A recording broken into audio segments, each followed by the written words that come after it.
Section 5.4, Savings Plans. So the goal here, be able to use the savings plan formula to solve applied problems. So far we've looked at simple interest and compound interest. Both of them had an initial amount represented by that variable P. And in savings situations, this amount was only deposited one time.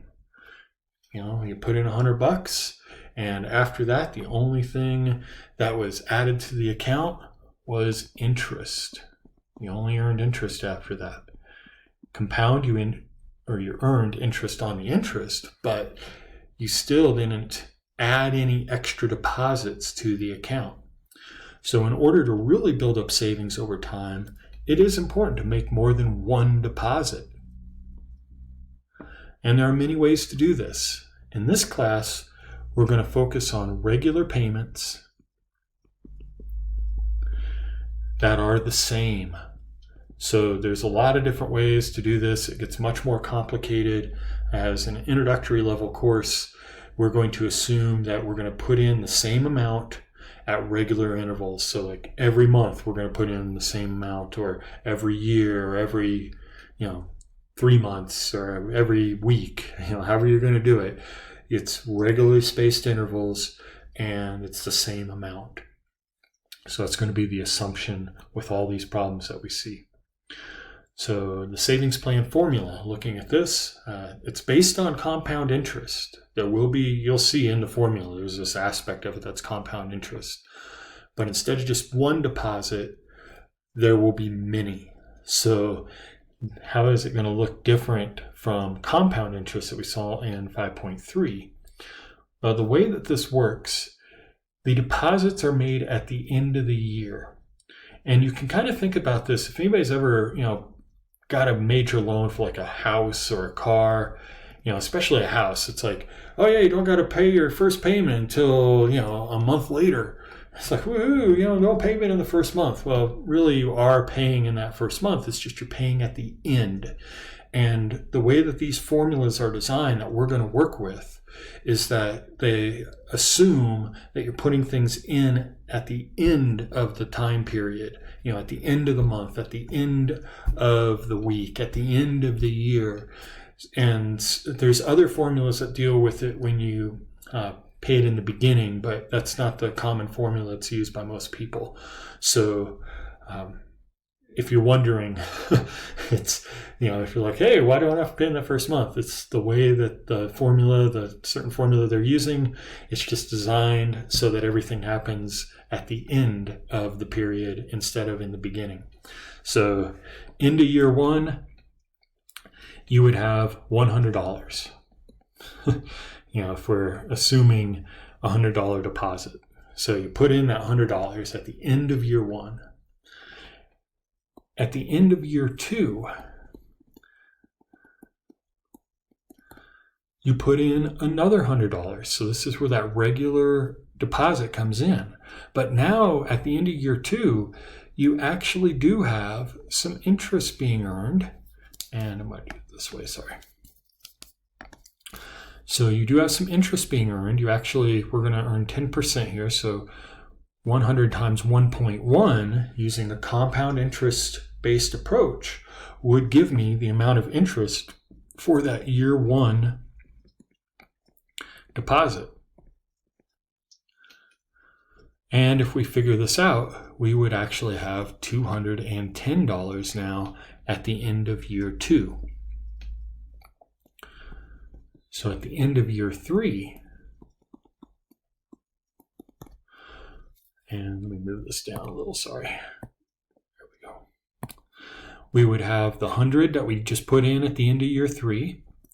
We'd have the 100 times 1.1 from year two. So it's gained 1 year of interest now at the end of year three.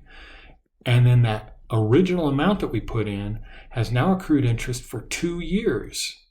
So it would be 1.1 squared using that compound interest setup. But it's definitely different than compound interest because we have these extra hundreds coming in. We're adding in a new 100 every year. And if you work this one out, you now have $331 at the end of year 3. And then we'll do one more here. So at the end of year 4, you've got your 100 that you just put in at the end of year 4. You have the 100 times 1.1. This is the year 3 amount that's now gained some interest. You have your year 2 amount that's now actually gained 2 years of interest. And then you have your year 1 amount that's gained 3 years of interest. So what we're seeing here, technically, this is a geometric series that we're creating here. Each 100 has an extra 1.1 getting multiplied by it as we go up the sequence of values, and technically it's a series. I will put together a video that develops the formula a little bit more generically and a little bit more in description, but at this point, the thing I want you to pay attention to is that there's extra hundreds every year, and each of those hundreds, once you get past the, that year that they were deposited, they gain interest based on compound interest. So the total now, after 4 years, at the end of year 4, you would have $464.10. And if you compare this back to what we saw for the compound interest, you're definitely, because you're adding an extra 100 in at the end of every year, you're going to see this growing much more. It's a much steeper growth, higher rate of return, or not so much a higher rate, but a bigger amount of future value at the end, because you're putting in those little bit more every time period. So the formula here, if we look at it, and again, I will put another video together that develops this, and if you want to watch it, that's cool. If you don't, it's optional, but some people like to see the development. Some people would just rather say, give me the formula and I'll be fine. But the formula here, without having to do it step by step like we did above, is going to be this, where the F is still the future value, but now they have this thing, this payment is the periodic payment. So this is your regular deposit, how much you're putting in every month, every week, every year, whatever it is. This is your periodic payment. So it's, you're no longer going to see just the letter P there. It's going to be PMT for payment. The R, still the annual percentage rate, changed to a decimal. That's not changed. T, still the number of years. N, number of payments made per year. And now if you look at the formula, the thing I want you to focus on is this part right here. And that part right there, if you look at it and look back at 5.3, that is compound interest. I mean, that's the compound interest formula right there. So this savings plan formula is rooted in compound interest. And adding in those extra payments, though, you notice that we start, as I mentioned, we get this thing up here. It's what they call a geometric series. And you have to figure out the sum of the series a little differently if you're going to make a closed form formula. And that's what I'll show in the other video, the optional video. But at any rate, the main thing, if you just want to know, like, why is it compound? Well, as part of the formula, there's your compound interest right there. And then you take that compound interest minus 1 and then divide it by R over N. And what I would recommend doing and getting into the habit of in Desmos, putting parentheses here and here when you're entering things in. You don't really need the big square ones.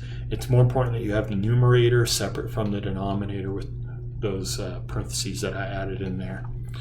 So using that formula then, you'll be able to figure out how much money you'd have in the future with regular payments at, with the same amount over time. And this type of savings plan, it's often referred to as an ordinary annuity.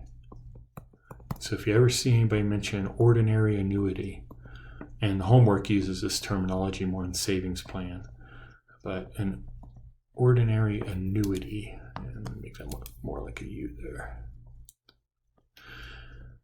So Ordinary annuity, you're putting money in at the end of the period. So if you're doing months, you're bringing in at the end of the month, and it's the same amount at the end of every month for as many years as you're going out.